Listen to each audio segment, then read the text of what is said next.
And a good Monday morning to you. Welcome into the Nick Craig Show, streaming live this morning on YouTube, Rumble, X, and Facebook. Don't forget that you can take the show with you 24/7 on demand. If you can't catch our show live in your favorite podcast app, just search for the Nick Craig Show, tap the subscribe or follow button, and you'll get a new program delivered each and every weekday morning. You can also listen online by visiting the website nickcraig.com. Our show this morning is brought to you in part by Melissa Gott and the amazing team over at the Law Group here in Wilmington. Reach out to them for any legal challenges across Eastern North Carolina. LawGroupNC.com is their website. More from them coming up a little bit later on in the program this morning. Well, unfortunately, we start off the show once again this morning with incredible amounts of negative attention on a city in North Carolina. And that's the news. The topic this morning takes us to the Queen City, our state's largest city, in Charlotte. You'll remember back about 3 months or so ago that the city of Charlotte was under an immense amount of scrutiny and pressure and criticism after a 23-year-old Ukrainian refugee who left her home country of Ukraine, obviously a war going on there, to immigrate legally as a refugee following the process to come to the United States to try and, well, I guess at the most basic terms, save her life and try and to start a new one, unfortunately, at 23 years old. Her name, Irina Zaruska. You're very familiar with that name at this point. She was assimilating to society, which seems to be a huge problem nowadays, which, I'm trying not to get sidetracked by this. But it's just amazing when you listen to the left and listen to Democrats and these wacko progressives talk about immigration, how there's just never any discussion about assimilation, never any discussion about trying to become a part of America, become an American, fit in with American society with mass illegal immigration through our U.S.-Mexico border. Yet you've got a person like Irina Zaruska who came to the United States as an immigrant, was working, was just weeks away from getting her driver's license, going through the process of getting her driver's license, was assimilating to American society, had a boyfriend here in the U.S., doing everything right, being a productive, useful member of society, not being a gangbanger, not milking off the U.S. taxpayer, not milking off the North Carolina taxpayer, sitting home all day, collecting government benefits and government entitlements because she came from a war-torn country, being a useful, productive member of society. And for that, she was brutally stabbed in the neck by DeCarlos Brown Jr., a 35-year-old, 15-time repeat convict, who was suffering from severe mental issues, bipolar, whatever the hell, issues mentally, was well known by law enforcement, the Charlotte-Mecklenburg Police Department, was well known by the judicial system in Charlotte because he had been in and out of jail, in and out of prison a variety of times for a whole bunch of different crimes. And he decided back in August that he was going to stab this 23-year-old girl in the neck, literally slice her neck open on the Charlotte light rail and leave her for dead, which is exactly what he did. Irina Zaruska brutally murdered on the Charlotte light rail for absolutely no reason whatsoever. The literal definition of just happening to be in the wrong place at the wrong time. And the irony in all of it, she was coming home from her job. Unlike DeCarlos Brown Jr., who was a homeless bum, milking the system, not adding anything to society at all, Irina Zaruska was coming home from her job, in which she worked part-time at a pizza shop in Charlotte. Coming home from her job, her life was taken from her, as her neck was literally sliced open. I'm sorry to be graphic, but it's important to understand what's going on here. As her neck was sliced open on a Charlotte light rail, she bled out and died. So that happened less than 3 months ago. So we turn our attention once again to the wonderful city of Charlotte, North Carolina, which had a major election back just a little over 1 month ago, where Democrat Mayor Vi Lyles handedly won her election there. Republicans had an awful night on the council. Krista Bakari lost, got blown out in her election. Edwin Peacock, who is currently on council, got killed in his election. Just a terrible night. There's now one Republican on the Charlotte City Council, no Republicans on the Mecklenburg County Commission. Folks, you've heard me say this if you've been a longtime follower of me back on the radio days here in Wilmington. A phrase I used a lot was these Democrat progressive hellholes. That's what Charlotte, North Carolina is, unfortunately, right now. I don't say that with any joy. I don't say it with a smile. I'm not happy to say that to you this morning. I host a 1-hour radio show every single morning in the city of Charlotte. I have thousands of people that listen to me across Charlotte each and every morning. I like the city of Charlotte. It's a absolutely phenomenal metro. Brings a lot to the state of North Carolina, one of the banking capitals of the country. Huge entertainment area, explosive growth, huge tech sector. It's a great area. But like everything else that we see, Democrats have taken almost complete and total control at this point. I mean, I say almost because there's still one Republican on the Charlotte City Council. He ran unopposed in his election back in November of this year, November of 2025. So there's one Republican between two governing bodies controlling Mecklenburg County, which is the city where the city of Charlotte is located, and the city of Charlotte. One Republican. Everything else exclusively, completely controlled, and for all intents and purposes, complete and total control by the left. Complete and total control by Democrats. And this is not, to me, when we have these conversations, and I break this stuff down, I'm not just giving you some BS opinion. I'm not just telling you that I'm pissed off about something. No, folks, we've got very clear documented evidence as to what happens when cities, large cities like Charlotte, like San Francisco, like Oakland, like Chicago, like Los Angeles, like New York City, the list goes on and on and on. We have very clear evidence to back up what happens when those that have a very progressive ideological bend have complete and total control. Cities and areas, states, I mean, you can look at almost the entire state of California under Gavin Newsom, almost the entire state of New York under Kathy Hochul. It's a freaking disaster.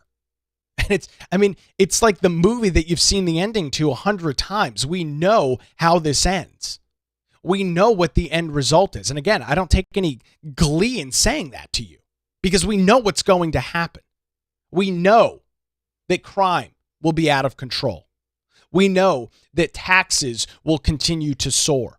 We know that the quality of public service at the exact same time will plummet. Why? Because Democrats in charge in these municipalities, Democrats in charge of these areas like Charlotte, frankly, don't care. They don't care. And we're going to hear from a whole bunch of them. We're going to hear from Vi Lyles. We're going to hear from our illustrious governor and Josh Stein. It's all words. They have no meaning to me. I don't put stock in any statement, any public address, any press conference. I don't believe a freaking word that comes out of these people's mouths.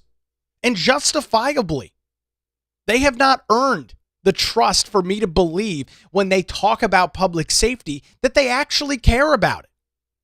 Governor Josh Stein, Charlotte Mayor Vi Lyles, the Charlotte City Council, the Mecklenburg County Commission, they can preach public safety all they want. I'm looking at action.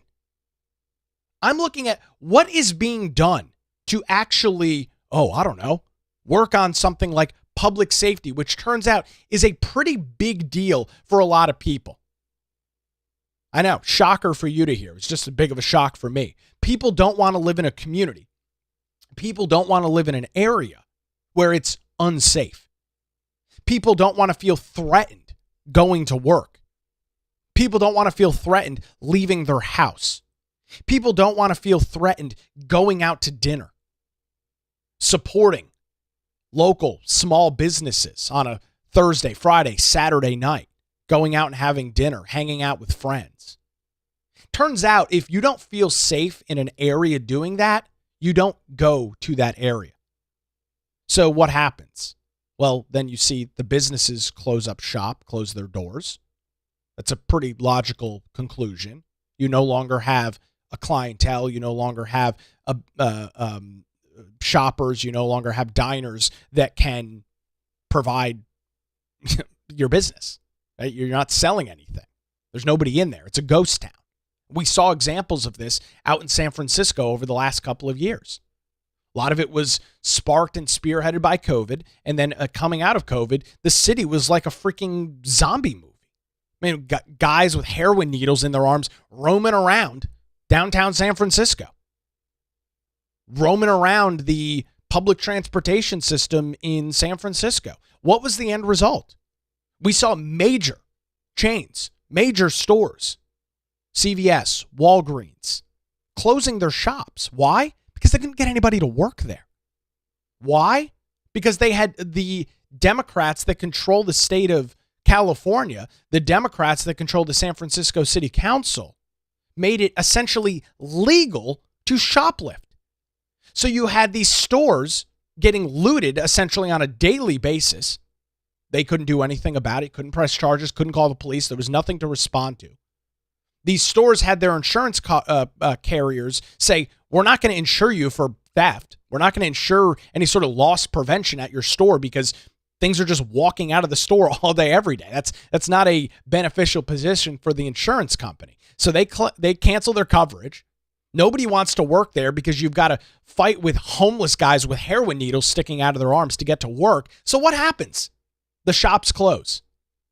The doors get locked and the business closes. This wasn't even just mom and pop. This was major national brands that shuttered their operations in some of the core areas of San Francisco because it was, A, not safe for their employees. You couldn't get anybody to work there.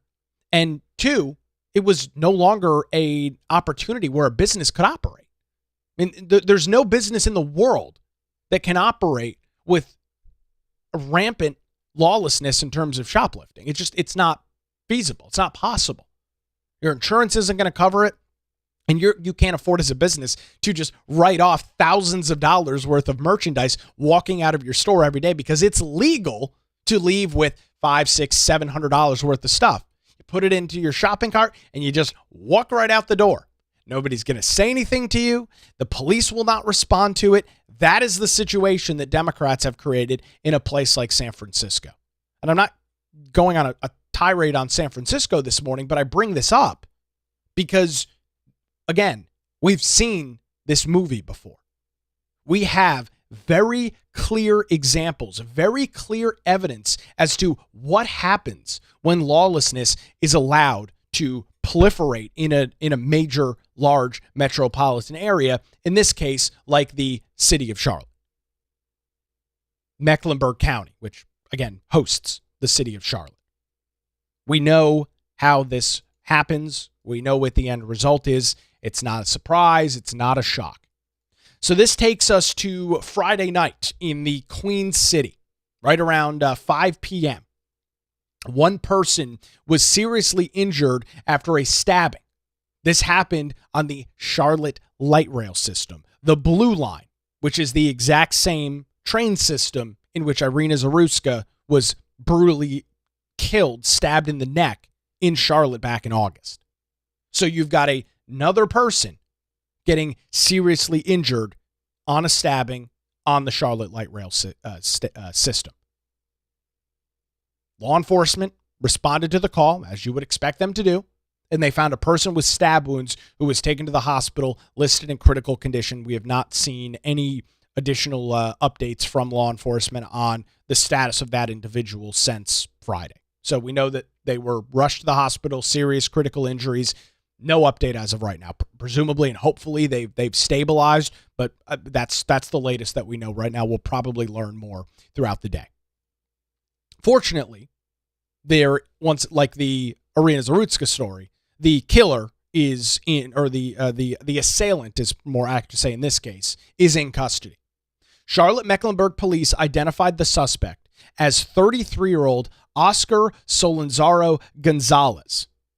He was arrested by officers shortly after the stabbing happened and is charged with a litany of crimes: attempted first-degree murder, assault with a deadly weapon inflicting serious injury, breaking and entering a motor vehicle, carrying a concealed weapon, as well as being intoxicated and disruptive. So he was on the Charlotte light rail in a verbal altercation with somebody, drunk, disruptive, carrying a knife. The altercation, I guess, got a little bit out of control, and this 33-year-old decided that it was his prerogative to stab somebody and attempt to kill them. Right? You don't just stab somebody, right? If you're, I mean, I'm not a criminal, but I would presume if you're trying to stab somebody, your intention would be to either seriously injure or, in most cases, kill them. I think that's a pretty safe, pretty fair assumption to make this morning. I mean, he's been charged with attempted first-degree murder, so obviously the judicial system in Mecklenburg County believes that that's the case too. That's why attempted first-degree murder is on here. And the story gets even better. In court records, a magistrate noted that the 33-year-old is an illegal alien who had been previously deported from the United States. Boy, ain't that just the damnedest story for those on the political left. And the fact that this is happening in Charlotte, where over the last couple of weeks, we've had to listen to Democrats like Vi Lyles, Democrats like Josh Stein, Anderson Clayton, the jackass that's ahead of the North Carolina Democrat Party, bitching and complaining about Customs and Border Protection and bitching about how federal law enforcement is out on the streets in Charlotte and they're targeting people based on their race and illegal immigration isn't an issue. Trump is a fascist. Republicans are racist. You guys are destroying the fabric of our society. For a week, we had to hear that from Vi Lyles, from Josh Stein, from Democrats all up and down the state of North Carolina. There's no problem here at all. Illegal immigration, no issue whatsoever. No problem at all. Now, here we are this morning where you've got a twice-deported illegal immigrant stabbing and attempting to kill somebody on the Charlotte light rail. So tell me once again how illegal immigration isn't a problem. Tell me once again how the right, how terrible we are on the right for having this concern over illegal immigration. Bill Melugin, if that name sounds familiar to you, he works at Fox News. He was one of the, he's no longer, he's now in Washington, D.C., but during the Biden administration, Bill Melugin was the guy in the front lines of the U.S.-Mexico border when every other media outlet across the country, or the vast majority of them, didn't talk about illegal immigration, didn't cover it. You'll probably remember if you were watching Fox at that time, Bill Melugin there day in and day out, all day, every day, flying around the Fox drone, talking to individuals, talking to the Customs and Border Protection, talking to Border Patrol, talking to ICE, hell, even talking to some of the individuals who had illegally come into the country. Almost every single day, Bill Melugin was on the front line. So he was tracking down some of the information on this, and he put out this post on social media on Saturday. This was the day after the stabbing happened on the Charlotte light rail. He writes, new DHS, that's the Department of Homeland Security, confirms to Fox News that the suspect accused of stabbing a man on the Charlotte light rail yesterday is a two-time previously deported Honduran illegal alien with a lengthy criminal history in the United States. Is that what we're looking for here? You know, you constantly have to listen to the gaslighting from those on the political left about how immigrants raise our community, about how this country was built on immigrants, and how dare you have any concerns? How dare you have any questions? How dare you have any criticism? Is this what they're talking about? A two-time deported Honduran illegal alien with a lengthy criminal history in the United States? And, you know, this is what really gets me about this whole discussion over immigration. And again, one of the things I try and shy away from is trying to use logic to describe an illogical situation. Hear me out on this. And I have this conversation with people a lot. You can't attribute logic, which is what I would use, what you would use to try and work through a situation like this. You can't use logic to describe or problem solve or troubleshoot an illogical situation. It just doesn't work. It doesn't equate. And with the stance of many of those on the political left that unfettered illegal immigration into the United States not only is happening, but should happen, is completely and totally illogical. There's nothing logical about it in any way, shape, or form. Of course, many of those on the political right, and I would argue, we've looked at the polling before, I'm not going to pull it up again this morning. We've talked about it ad nauseum. Just even, was it last week, I think, on the show? 2 weeks ago? Looked at some political polling just days before the 2024 presidential election. And we saw a very continued theme. And we looked at polls from all over the place. I think we looked at a Fox News poll, a Washington Post poll, and I believe an NBC News poll is what we looked at, plus the Carolina Journal poll here in North Carolina. So 4 different polls, one here in North Carolina, Fox, okay, conservative outlet, Washington Post, left-wing rag, and NBC News, just exactly the same. And all 4 of those polls showed that illegal immigration was a top issue, a top 1 or 2 issue for voters when they were setting, and at that point, getting ready to make their way to a ballot box in November of 2024. So it's not some weird straw man argument. This is not just my thought on illegal immigration. The polling data, and I would even argue the results of last November's election, November of 24 I'm talking about, would absolutely back up the assertion that illegal immigration was and continues to be a major problem across the United States. So back to the Bill Melugin post. 2-time, previously deported, Honduran illegal alien with a lengthy criminal history in the United States. Oscar Solanzaro Garcia was deported by the Trump administration in March of 2018 on a deportation order. So that's ordered by a judge, an immigration court. He then illegally re-entered the United States at the Texas border in March of 2021. So that is during the Biden administration, early on in the Biden administration, when you started seeing this begin. When many folks, myself included, I just started my radio show in Wilmington at that time, right around March of 2021. I just started that, started raising the alarm, started saying, hey, hold on a second here. We've got a problem going on at that exact same time. This is the catcher. He was deported a second time by the Biden administration, when it's not immediately clear, but sometime between March of 2021 and the end of 2024. And then illegally re-entered a third time. Re-entered at an unknown time and unknown location as a gotaway. Which, if you were following this illegal immigration discussion over the last couple of years, gotaways are individuals that did not cross into the United States, most prominently on the U.S.-Mexico border, individuals that crossed into the United States outside of a legal port of entry. There are legal entry points sprawn kind of throughout the U.S.-Mexico border. I don't know, was there 7 or 10 of them or something like that. If you are trying to migrate into the United States, you go through a legal port of entry. You're processed. You're either allowed in or you're turned back away. I mean, that's the process.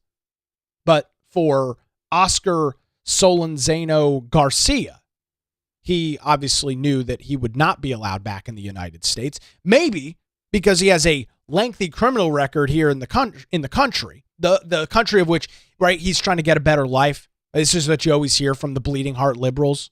These individuals have no opportunity. They have no choice. They come from hellhole countries. They come from broken governments. They're just trying to make their way to the United States to build up a better life. They're just trying to come to the United States to do better for their family. I have sympathy for that situation. Absolutely. I do. But this doesn't seem to add up here. If you're trying to build a better life for yourself, if you're truly trying to escape some of the awful atrocities that exist in countries all over the globe, why the hell would you come to the United States and act as a criminal? His prior convictions, according to Bill Malugin, his prior convictions in the United States are for robbery and illegal reentry, as well as aggravated battery with a deadly weapon, resisting arrest, and false ID. Is that trying to build a better life for yourself? You're coming to the United States. I got to make sure I understand this. You're coming to the United States of America. You're not from here. You're not even going through the legal process to come here. But you're trying to do this to build a better life for yourself, to provide for your family, to escape maybe the war-torn country or the gang-controlled country in which you live. So you assimilate to the United States, either legally or illegally, and you're robbing people in the U.S., you're committing aggravated battery, you're resisting law enforcement, and you're stealing people's identity.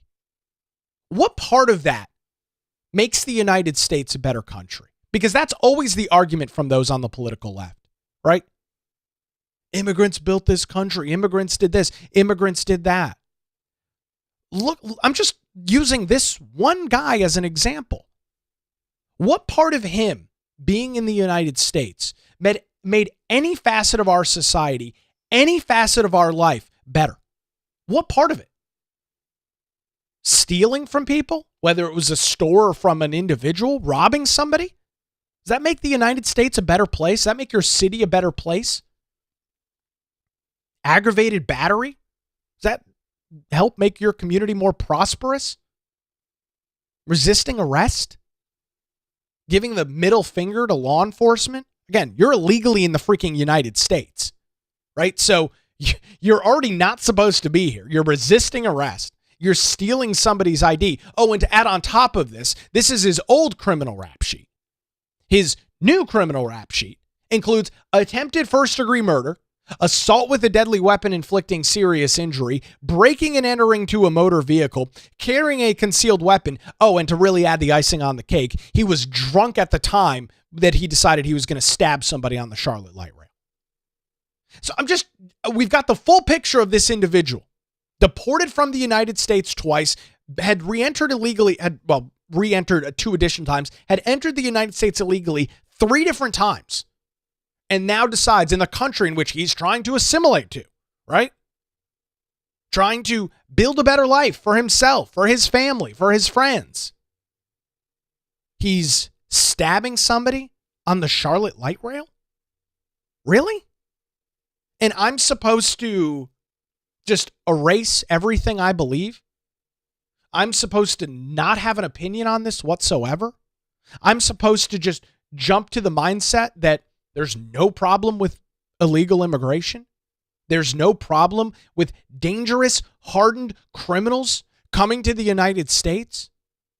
Giving the bird to you, me, everybody else across this country and the nation as a whole by consistently breaking federal immigration law to enter the United States? But I'm not allowed to have an opinion on that. You're not allowed to have an opinion on that. If you do, according to those on the political left, you are a racist, you are a bigot, you are a fascist. That's what I've heard over the last couple of weeks as Customs and Border Protection arrested more than 425 people throughout the city of Charlotte as part of Operation Charlotte's Web. You're not allowed to have that opinion. You are not allowed to voice those concerns. You are not allowed to voice those thoughts in any way, shape, or form. We're just supposed to sit here, be quiet, mind our own business, and not bring up the fact that cities like Charlotte are being destroyed by dangerous repeat offenders, dangerous criminals, and now illegal immigrants. But we're not supposed to say anything about that at all. We're not supposed to have that discussion. Why? Because it doesn't fit the narrative. Because it doesn't bolster the point that those on the political left want to beat into the head of every single American. That you're not allowed to criticize these people. You're not allowed to have any opinions on migration, whether it's illegal or legal immigration. You're not allowed to have that conversation because they find it highly offensive. I think the bigger issue is they know they're on the losing side of the argument. Polling data would back that up, and the 2024 election would back that up pretty clearly as well. It is another 80-20 losing political issue for the left, and so they try and keep it out of the public sphere as much as possible because they don't have a defense. What are they going to say? They want Oscar Solenzano Garcia in the United States? The 33-year-old who had illegally come into the country 3 times and stabbed somebody on the light rail on Friday? What are they going to say? What's the defense? Oh, he grew up in Honduras. He grew up in a broken family, war-torn country, grew up in poverty. Okay. So because of those conditions, you get a free pass to come to the United States and stab somebody? I mean, is that's the barrier to entry at this point? That's a really, really, really bad road to head down. We don't handle any other facet of our society like that. We sure as hell shouldn't handle illegal immigration like that. So the left has no answer. They have no defense of this. And so the only solution is, shh, don't talk about it. Shh.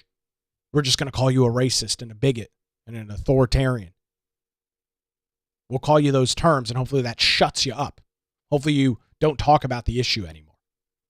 I think the American people have heard and seen enough on this over the last couple of years, and that's just not going to happen. I mean, it's not going to happen with me. You're not going to throw around these words and these phrases to try and push me off the topic, push me off the issue. It's just not going to happen. The American people are sick and fed up of watching this unfold while it did. The media, those on the political left, ignoring the issue while it happened under the Biden administration, having nothing to say about it up until the final days of the Biden admin. Nothing to say at all. It wasn't a problem, wasn't happening. Now we, of course, are paying the price for those actions. You've heard me say it a million times. Actions have consequences. And the consequence, or the consequence to allowing millions upon millions of people into the United States illegally is you are going to have individuals that are violent, dangerous criminals roaming the streets of our cities. In this case, Charlotte, North Carolina, just 3 hours down the road here from Wilmington, the state's largest city, that are committing crimes and putting U.S. citizens of North Carolina, citizens of the city of Charlotte, putting them and their lives at risk. What the hell are we doing? We'll get into some additional comments. President Donald Trump chiming in on this early on in the situation. Congressman Mark Harris was on Fox News. We'll get some BS platitudes from Governor Josh Stein, Charlotte Mayor Vi Lyles, the head of the CAT system. We'll hear all of those on the political left talk about this issue. None of them, I'll give you a little warning, none of them will mention that this was an illegal immigrant that did this, of course, because it doesn't fit the narrative. But we'll hear how much they care about public safety and security coming up here in just a couple of minutes. But before that, I want to let you know that the Nick Craig Show is only made possible thanks to the good folks over at the Law Group here in Wilmington. And I want to let you know that when legal challenges arise, put your trust in the Law Group. Since 2003, their experienced attorneys have provided high-quality, affordable legal services across the eastern half of our state. Whether you're facing a divorce, navigating a real estate transaction, or maybe you're in a position where you need a strong defense, the Law Group has your back. Their dedicated team ensures your questions are answered and issues are resolved as quickly as possible.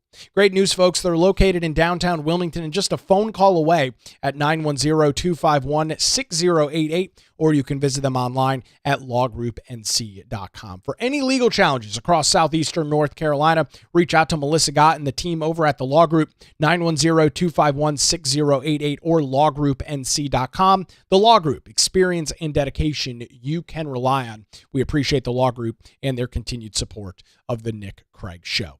We'll grab a quick break and continue as an illegal immigrant is in custody this morning being held on no bond after stabbing somebody in the neck Friday night on the Charlotte light rail system. We'll continue that conversation coming up in just a couple of minutes. We'll get to your comments as well as the Nick Craig Show rolls on a Monday morning, streaming live 7 a.m., YouTube, Rumble, X, Facebook, and available 24/7 wherever you get your podcasts.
And a good Monday morning to you. Welcome back to the Nick Craig Show. Thanks for spending some time with us, whether you join the show live each and every weekday morning or listen after the fact on your own time via podcast. Appreciate you being here and appreciate your support.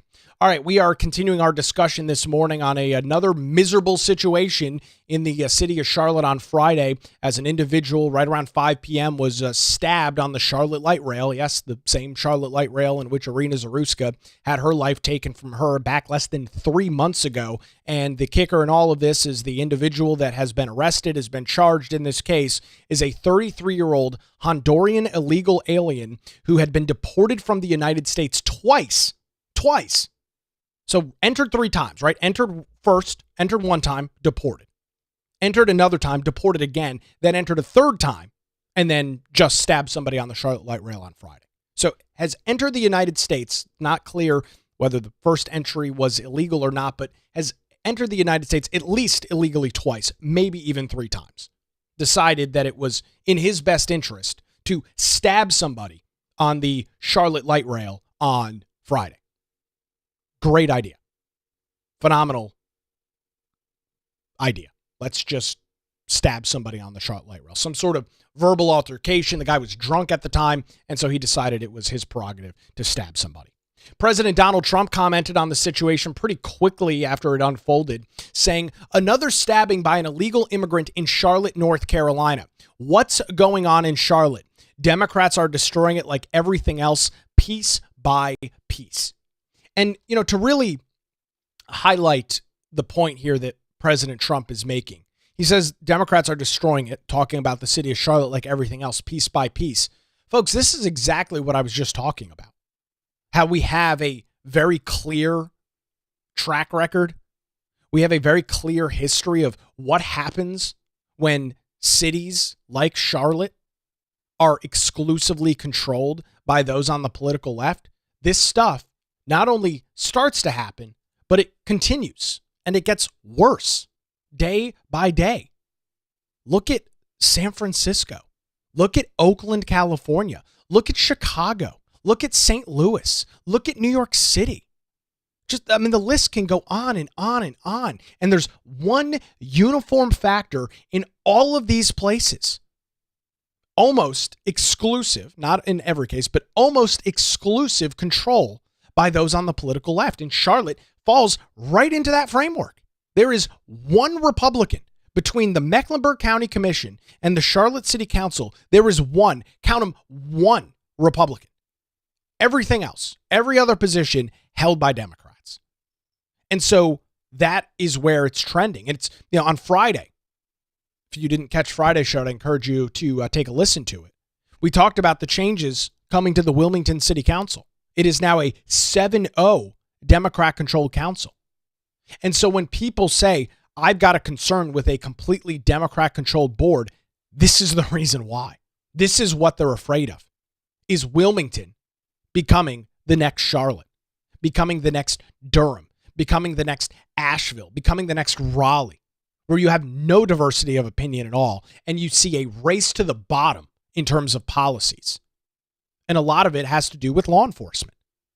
Soft on crime policies that Democrats push in every area that they have control of. They don't believe in law and order. They don't believe in holding individuals responsible for their actions. Don't take my word for it. Let's, again, go back to Irina Zarutska, who was stabbed in the neck by DeCarlos Brown Jr. He'd been arrested 15 freaking times in Charlotte. 15 times in the span of just a couple of years. Most individuals are not arrested at all in their entire lives. The vast majority of people will never have a run-in with law enforcement that is so severe that they get arrested. And you've got DeCarlos Brown Jr., who was arrested 15 times. Arrested, released. Arrested, released. Arrested, released. And the list goes on and on and on. To the point that he's out on the streets. He's dealing with a severe mental issue. And what does he do? One fateful night, he decides he's going to stab somebody in the neck on the Charlotte light rail. For what reason? We're probably never going to know, because he's so mentally deranged. That when folks on the right talk about soft on crime policies, we're talking about people like DeCarlos Brown Jr., who should not, by any estimation, been roaming the streets of the city of Charlotte. Yet he was. And it led to a 23-year-old girl losing her life for absolutely no reason whatsoever. Did not even talk to the guy.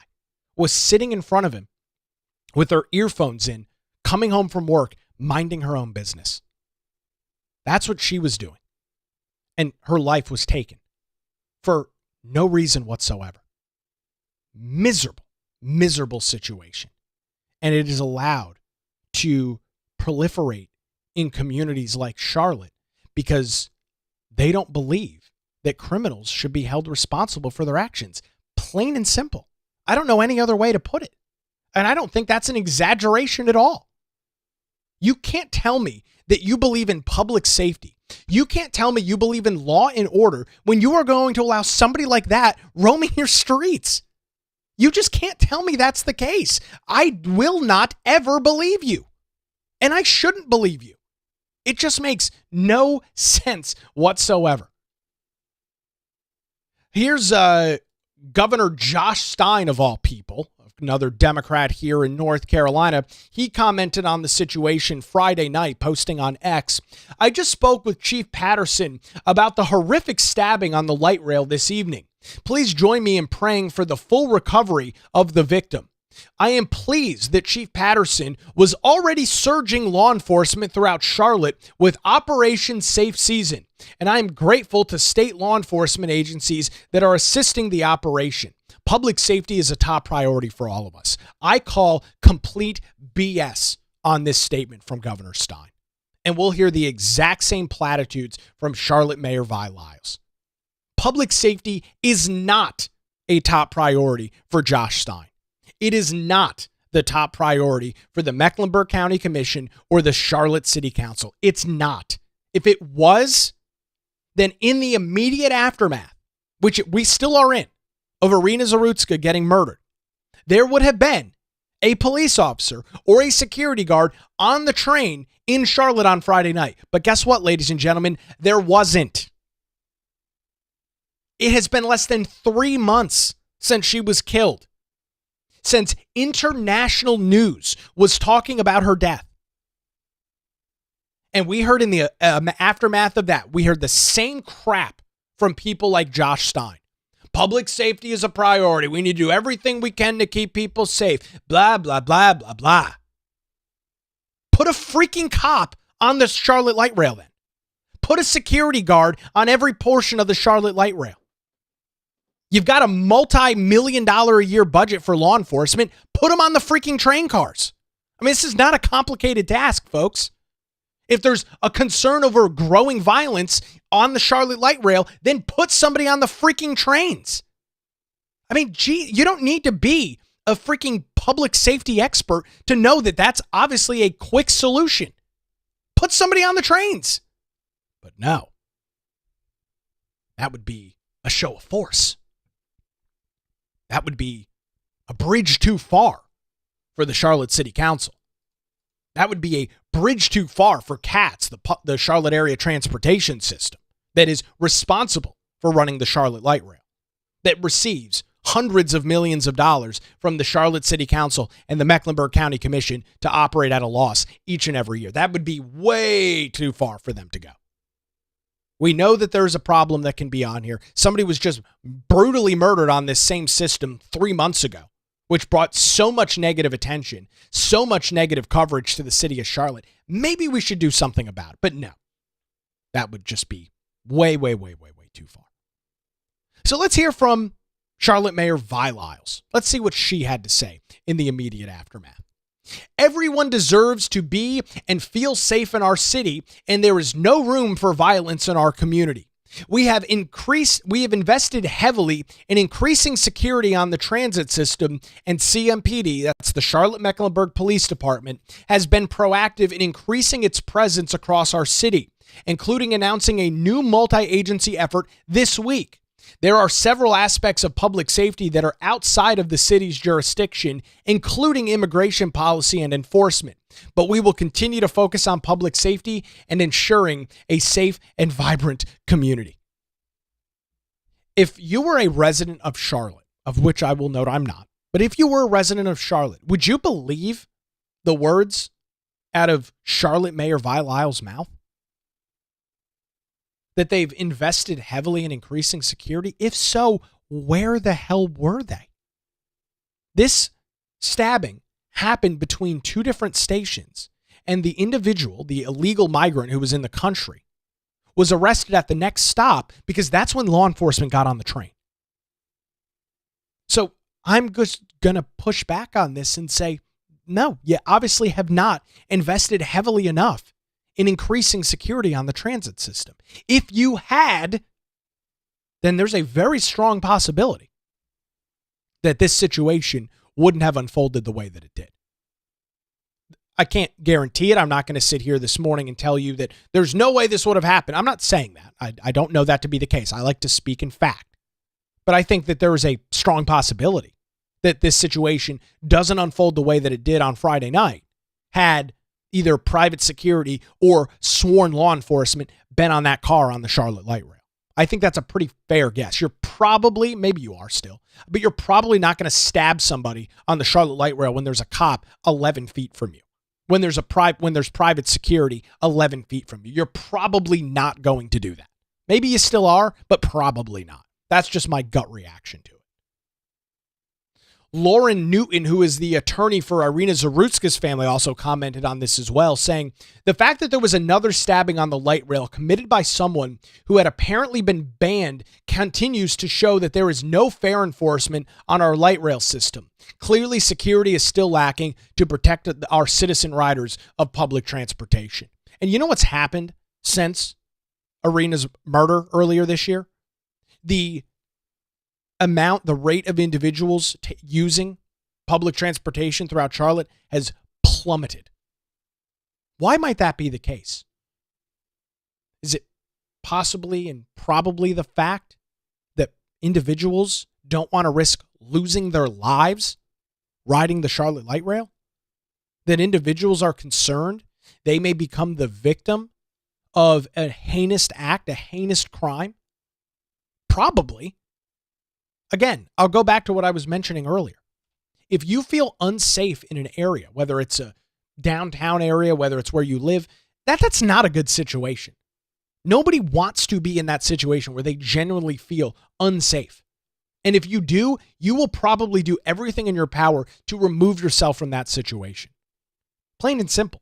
You're just not. I mean, the human instinct is not telling you, oh yeah, we need to be in an area where things could be dangerous. Oh yeah, we want to be in an area where we risk severe bodily harm. Nobody would willingly put themselves in that situation over and over and over again. So you've seen ridership plummet on the Charlotte Light Rail and on other CATS transportation systems in the months following Arena's murder. Here's the interim CEO of CATS, the Charlotte Area Transportation System. We are disappointed that a verbal altercation escalated to the point of a stabbing incident on the Blue Line train Friday evening. Now you're disappointed. No shit. Through close collaboration between CATS private security teams, PSS, and the Charlotte-Mecklenburg Police Department, a suspect was apprehended swiftly following the incident. Since August, CATS, together with our partners, have taken proactive and robust approaches to keeping employees and passengers as safe as possible by deploying additional off-duty CMPD officers, private security personnel, new technology, and safety reporting tools. Violence has no place in our community, including on public transit. Individuals who believe that public transit can be used as an area to settle grievances through violent altercations are not welcome on our system. We will continue to work with our partners at CMPD as well as our private security team to ensure everyone rides appropriately on public transit. We will not compromise on the safety of our customers and employees. Good Lord. That's the best that you can come up with? We are disappointed that this verbal altercation took place. Anybody that says and anybody that thinks that you can settle a grievance on CATS on the Charlotte Light Rail, you're not welcome on our system. I wonder if the 3 times illegally entered illegal migrant, I wonder if he cared about potentially being banned off of the Charlotte Light Rail system. I wonder if he cared that his actions were not welcome on Charlotte Light Rail. Probably not.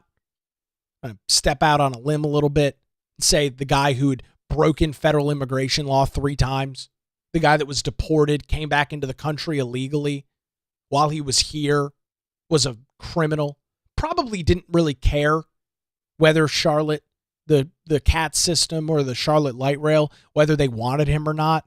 Because, again, he's a criminal. And it turns out, shocker, turns out criminals aren't really interested in following the law. Turns out criminals aren't really interested in following any sort of societal norms. Because, again, they're criminals. By definition, they're not following the law. That's why they're criminals. I mean, again, I don't think you have to be some criminology expert to wrap your head around this situation. It's just a joke. This is the best that they can do. Since August, we've taken proactive and robust approaches. Obviously not. Had you taken proactive and robust approaches, somebody would have been on that car Friday night. And there's a strong likelihood that this individual, who again is still in the hospital this morning, we don't know their status of their condition, probably would not have been stabbed. Probably. Not guaranteed, but probably wouldn't have been stabbed. Mark Harris, who is a congressman here across the state of North Carolina, represents part of the Charlotte metro area in Washington, D.C. He was on Fox News over the weekend talking about said issue. This is what Congressman Harris had to say. It's just really unbelievable that we would find ourselves back here again just a couple of months after we went through the situation with Irina Zarutska And it really is. It's something that grabs our attention and causes us to realize that something has got to be done, and enough is enough. And I think that's really where we find ourselves, especially when you see the backstory to this. Of course, in Arena, we've had the backstory of a person that had been arrested 14 previous times and was walking the streets and able to pull off that crime. And here we find an individual, an illegal alien, that has been deported not once, but twice, and arrested here in our country. And yet, still, we find our Democrat politicians that are complaining about our law enforcement, like Border Patrol and ICE, who are here to do their jobs. And it's just preposterous. And I'm grateful that there was a good Samaritan that was present in this situation to stand up and really fight. And I'm very grateful for him. So that's Mark Harris, Congressman Mark Harris on Fox News over the weekend. And, he brings up something that I mentioned earlier that I want to end on. There was so much pearl clutching, so much nasty rhetoric from those on the political left once Customs and Border Protection, CBP, was conducting operations in Charlotte. I showed you the clips. You had Anderson Clayton, the head of the North Carolina Democrat Party, saying F you, spelling it out, F you, to Gregory Bavino, who is the guy who was conducting the operations on behalf of Customs and Border Protection under the umbrella of DHS. That was the Democrat response here in North Carolina. Oh, you're enforcing federal immigration laws? F you. That was the response from those on the political left. We had to hear about how it was racist and how it was awful and it was equivalent to authoritarian leadership that we've seen throughout history in the United States. For weeks, we had to listen to this. Josh Stein, Vi Lyles, Anderson Clayton, tag every other freaking Democrat here in North Carolina. It was the same crap from every single one of them. Over and over and over again. That's what we had to hear. And now you've got a twice-deported, criminal illegal alien stabbing somebody on the Charlotte Light Rail on Friday. Gregory Bavino, of all people, Operation Ops at-large commander, commented on this situation on social media, quote tweeting Governor Josh Stein's ridiculous post saying, "Governor, you made zero mention of the fact that the perpetrator was an illegal alien. The blood of the innocents is on you. We've shown you and told you for weeks now, yet you continue choosing illegal aliens over Ma and Pa Americans. How much more, Governor?" He said, Governor, in his comments. How much more? We've shown you. We told you there was a problem. We brought it to your attention. And we were told that what Customs and Border Protection were doing was nothing more than racial profiling. And that they were stealing members of our community right off of our streets. What a freaking disaster. But unfortunately, in closing this morning, nothing is going to change.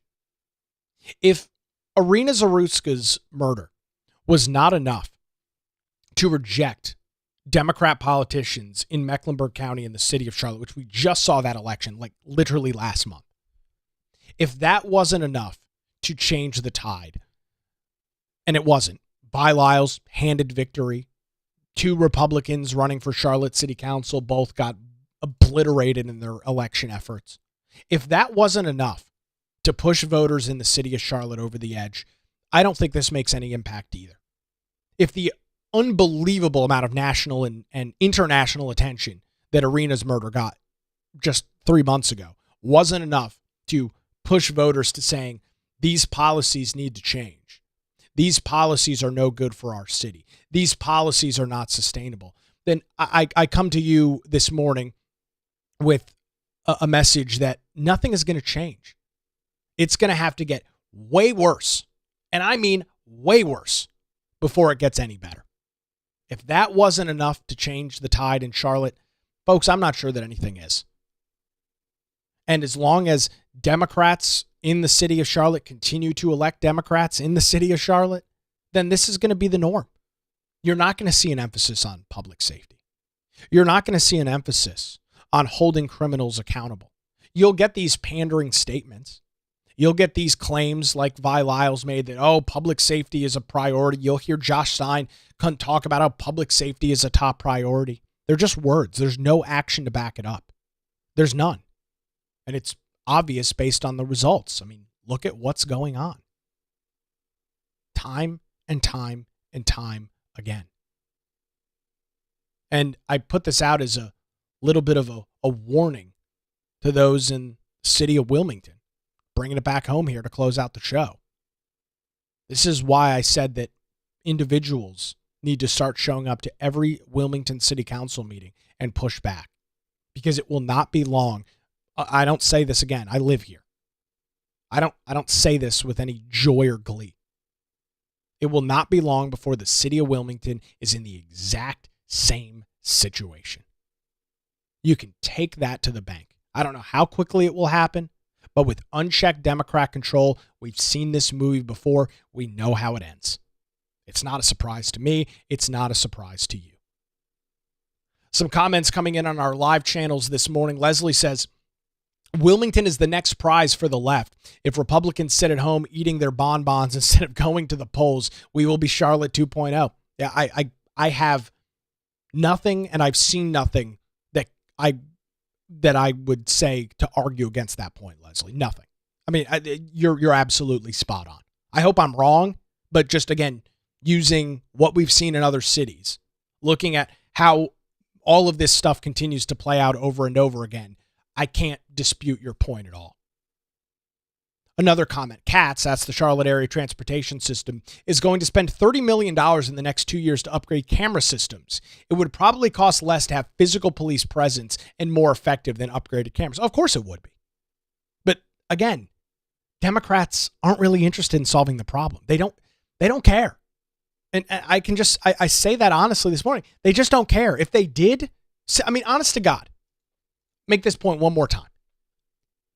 If Democrats in the city of Charlotte cared about what happened with Irina Zarutska, they would demand that there be sworn law enforcement or private security on every single car as part of the light rail system. They would demand it if they care. But they have not, and they are not. And so here we are less than 3 months later in a very similar situation. Fortunately, as of right now, fingers crossed, that the individual that was stabbed was able to recover from those injuries and it's not another death. But regardless, it's a situation that in large part is preventable. When you've got law enforcement, private security in an area, people tend to behave. It's, again, human nature. You're not going to do something unlawfully in most cases. You're not going to do something unlawfully right in front of law enforcement. I mean, if you're standing next to a cop, are you going to assault somebody? You going to punch somebody in the face? If you see a cop out in public and you're in close proximity to them, are you going to do something that is illegal? No, of course not. You'd be insane unless you're trying to get arrested. You would never. That's why the show of force is so important. That is why having both in uniform and plainclothes law enforcement out and about in cities, especially major metropolitan cities like Charlotte, that's why it's so important. But Democrats hate the police. Just turn the clocks back a couple of years. ACAB, BLM, defund law enforcement. Folks, this is not 100-year-old history. This stuff was happening less than 5 years ago. We were having these conversations at the national level. ACAB, defund the police. Just a couple of years ago, this stuff was happening right in front of our very eyes. So it's no surprise to me at all that Democrats in the city of Charlotte that have almost exclusive control and power are not bolstering up law enforcement. It's no surprise at all. They don't like the police. They hate the law. They hate law enforcement. Plain and simple. It's a miserable, miserable situation. Because this happened on Friday, we did get some attention on this over the weekend as we saw heard from President Donald Trump, Governor Stein, and some other folks chimed in on it. But this individual, this twice-deported illegal migrant in Oscar Solenzano Garcia, he is expected in court once again this morning. We'll see how that plays out. And now that we're into another full week of the news cycle, we'll likely learn some more in the coming days. And as soon as we do so, I'll pass it along to you right here on the Nick Craig Show. So unfortunately, not the way I wanted to start off a week, especially here as we're getting close to Christmas. But folks, you got to be willing to have these conversations. I mean, you've got to keep an eye on what's going on in cities like Charlotte, because it's not long before the place you live, unfortunately, becomes the same progressive hellhole that they've created everywhere else across the country. Got to keep a vigilant eye on this 100% of the time. So we'll continue to track this story right here on the Nick Craig Show.